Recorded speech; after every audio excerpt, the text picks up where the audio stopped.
जय श्री गणेशाय नमः। आप सभी को गणेश चतुर्थी की हार्दिक शुभकामनाएं। गणेश चतुर्थी के दिन गणेश चतुर्थी की व्रत कथा पढ़ने और सुनने से अनंत फल की प्राप्ति होती है। भगवान श्री गणेश की पूजा हर पूजा से पहले की जाती है और महिलाएं खासकर अपने पति की लंबी आयु के लिए भगवान श्री गणेश की पूजा जरूर करती हैं। ऐसी मान्यता है कि भगवान श्री गणेश की पूजा करने से पति की लंबी आयु होने के साथ साथ ससुराल हमेशा खुशियों से भरा रहता है। वहाँ कोई भी दुख दरिद्रता कभी नहीं आती है। तो आइए जानें सुहाग की लंबी आयु देने वाली भगवान श्री गणेश की अद्भुत कहानी। एक समय की बात है, एक भाई बहन रहते थे। उनमें बहन का ये नियम था कि वह अपने भाई का चेहरा देखे बिना खाना नहीं खाती थी। हर रोज वह सुबह उठती थी और जल्दी जल्दी सारा काम खत्म करके उनके घर जाती थी। एक दिन रास्ते में एक पीपल के पेड़ के नीचे गणेश जी की मूर्ति रखी हुई थी। तब उसने गणेश भगवान के सामने हाथ जोड़कर कहा कि मेरे जैसा अमर सुहाग और मेरे जैसा अमर पीहर सबको दीजिए। और यह कहकर वह आगे बढ़ जाती थी। जंगल की झाड़ियों के कांटे उसके पैरों में चुभा करते थे। एक दिन जब वो भाई के घर पहुंची और भाई का मुंह देखकर बैठ गई, तो भाभी ने पूछा कि आपके पैरों में क्या हो गया है। यह सुनकर उसने भाभी को जवाब दिया कि रास्ते में जंगल की झाड़ियों के गिरे हुए कांटे मेरे पाँव में चुभ गए हैं। जब वह वापस अपने घर आ जाए, तब भाभी ने अपने पति से कहा कि रास्ते को साफ करवा दो, आपकी बहन के पाँव में बहुत सारे कांटे चुभ गए हैं। तब भाई ने कुल्हाड़ी लेकर सारी झाड़ियों को काटकर रास्ता साफ कर दिया, जिससे गणेश जी का स्थान भी वहां से हट गया। यह देखकर भगवान गणेश गुस्सा हो गए और उसके भाई के प्राण हर लिए। लोग अंतिम संस्कार के लिए जब उसके भाई को लेकर जा रहे थे, तब उसकी भाभी रोते हुए लोगों से कहने लगी कि थोड़ी देर रुक जाओ, उसकी बहन आने वाली है। वह अपने भाई का मुंह देखे बिना नहीं रह सकती है, उसका यह नियम है। तब लोगों ने कहा कि आज तो देख लेगी, पर कल कैसे देखेगी। रोज दिन की तरह बहन अपने भाई का मुंह देखने के लिए जंगल में निकली। तब जंगल में उसने देखा कि सारा रास्ता साफ किया हुआ है। जब वह आगे बढ़ी, तो उसने देखा कि सिद्धि विनायक को भी वहां से हटा दिया गया है।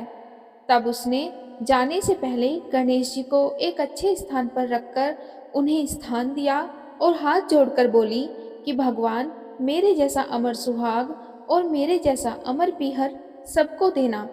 और फिर बोलकर वो आगे निकल गई। भगवान सोचने लगे कि अगर इसकी नहीं सुनी तो हमें कौन मानेगा, हमें कौन पूजेगा।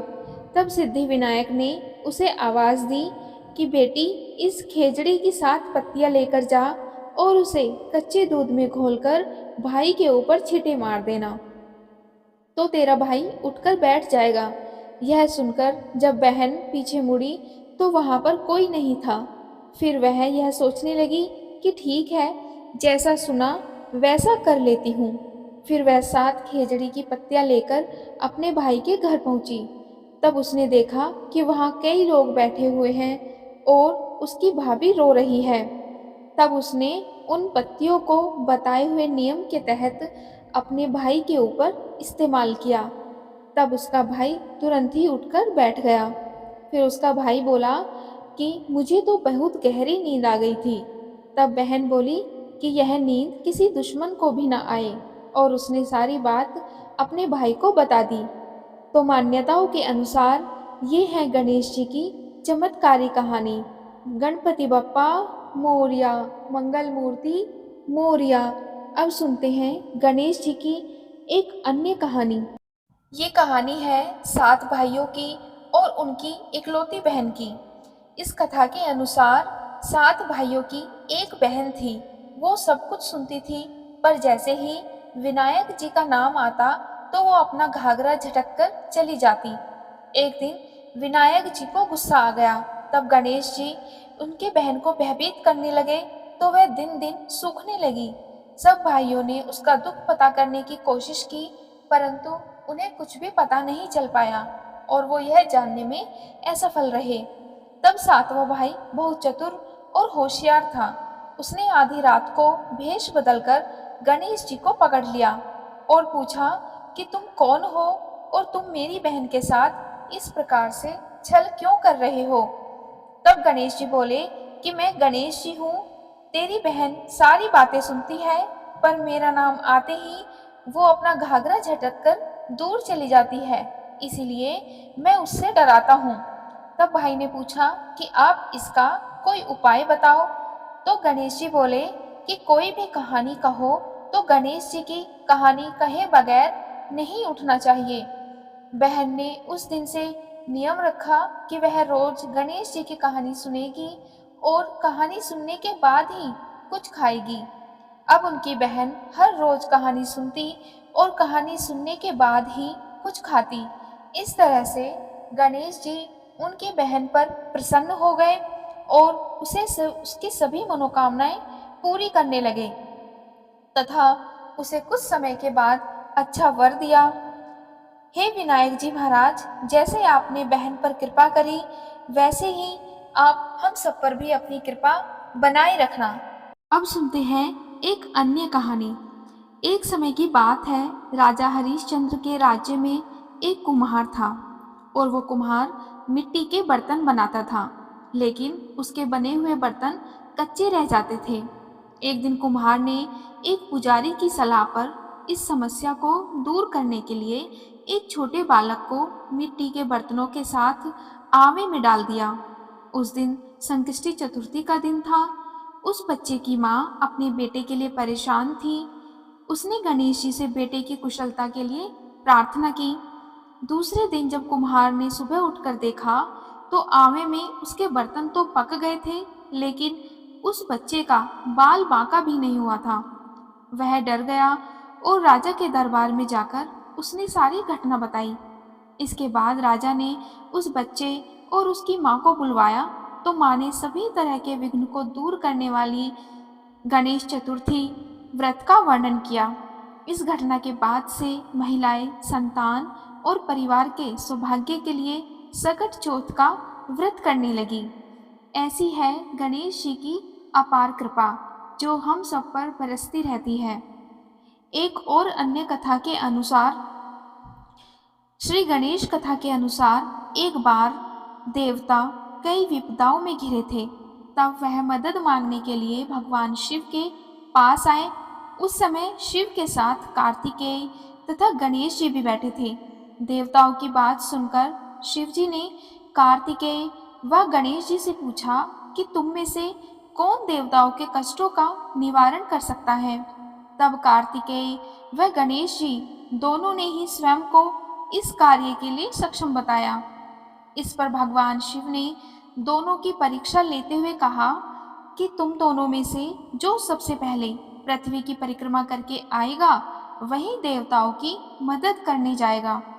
भगवान शिव के मुख से यह वचन सुनते ही कार्तिकेय अपने वाहन मोर पर बैठकर पृथ्वी की परिक्रमा के लिए निकल गए। परंतु गणेश जी सोच में पड़ गए कि वह चूहे के ऊपर चढ़कर सारी पृथ्वी की परिक्रमा करेंगे तो इस कार्य में उन्हें बहुत समय लग जाएगा। तभी उन्हें एक उपाय सूझा। गणेश अपने स्थान से उठे और अपने माता पिता की 7 बार परिक्रमा करके वापस बैठ गए। परिक्रमा करके लौटने पर कार्तिकेय स्वयं को विजेता बताने लगे। तब शिवजी ने श्री गणेश से पृथ्वी की परिक्रमा न करने का कारण पूछा। तब गणेश ने कहा कि माता पिता के चरणों में ही समस्त लोक है। यह सुनकर भगवान शिव ने गणेश जी को देवताओं के संकट दूर करने की आज्ञा दी। इस प्रकार भगवान शिव ने गणेश जी को आशीर्वाद दिया कि चतुर्थी के दिन जो तुम्हारा पूजन करेगा और रात्रि में चंद्रमा को अर्घ्य देगा, उसके तीनों ताप यानी कि दैहिक ताप, दैविक ताप तथा भौतिक ताप सभी दूर होंगे। इस व्रत को करने से व्रतधारी की सभी तरह के दुख दूर होंगे और उसे जीवन के भौतिक सुखों की प्राप्ति होगी। चारों तरफ से मनुष्य की सुख समृद्धि बढ़ेगी। पुत्र पौत्रादि धन ऐश्वर्य की उसे कमी कभी भी कोई कमी नहीं रहेगी। अब सुनते हैं गणेश चतुर्थी की माता पार्वती की कहानी। एक बार भगवान शिव तथा माता पार्वती नर्मदा नदी के किनारे बैठे थे। वहां माता पार्वती ने भगवान शिव से समय व्यतीत करने के लिए और चौपड़ खेलने को कहा। शिव भगवान चौपड़ खेलने के लिए तैयार हो गए, परंतु इस खेल में हार जीत का फैसला कौन करेगा, अब यह प्रश्न उनके समक्ष उठा। तो भगवान शिव ने कुछ तिनके एकत्रित कर उसका एक पुतला बनाकर उसकी प्राण प्रतिष्ठा कर दी और पुतले से कहा कि बेटा, हम चौपड़ खेलना चाहते हैं, परंतु हमारी हार जीत का फैसला करने वाला कोई नहीं है, इसलिए तुम बताना कि हम दोनों में से कौन जीता और कौन हारा। उसके बाद भगवान शिव और माता पार्वती का चौपड़ खेल शुरू हो गया। यह खेल 3 बार खेला गया और संयोग से तीनों बार माता पार्वती जीत गई। खेल समाप्त होने के बाद बालक से हार जीत का फैसला करने के लिए कहा, तो उस बालक ने महादेव को विजयी बताया। अब यह सुनकर माता पार्वती क्रोधित हो गई और क्रोध में उन्होंने बालक को लंगड़ा होने, कीचड़ में पड़े रहने का श्राप दे दिया। बालक ने माता पार्वती से माफी मांगी और कहा कि यह मुझसे अज्ञानतावश ऐसा हुआ है, मैंने किसी द्वेष भावना में आकर ऐसा नहीं किया। बालक द्वारा क्षमा मांगने पर माता ने कहा कि यहाँ गणेश पूजन के लिए नाग कन्याएं आएंगी, उनके कहे अनुसार तुम गणेश व्रत करो और ऐसा करने से तुम मुझे प्राप्त करोगे। यह कहकर माता पार्वती भगवान शिव के साथ कैलाश पर्वत पर चली गई। समय व्यतीत होता गया और इस तरह से 1 वर्ष के बाद उस स्थान पर नाग कन्याएं आई। तब नाग कन्याओं से श्री गणेश के व्रत की विधि मालूम करने पर उस बालक ने 21 दिन लगातार गणेश जी का व्रत किया। उसकी श्रद्धा से गणेश जी बहुत प्रसन्न हुए।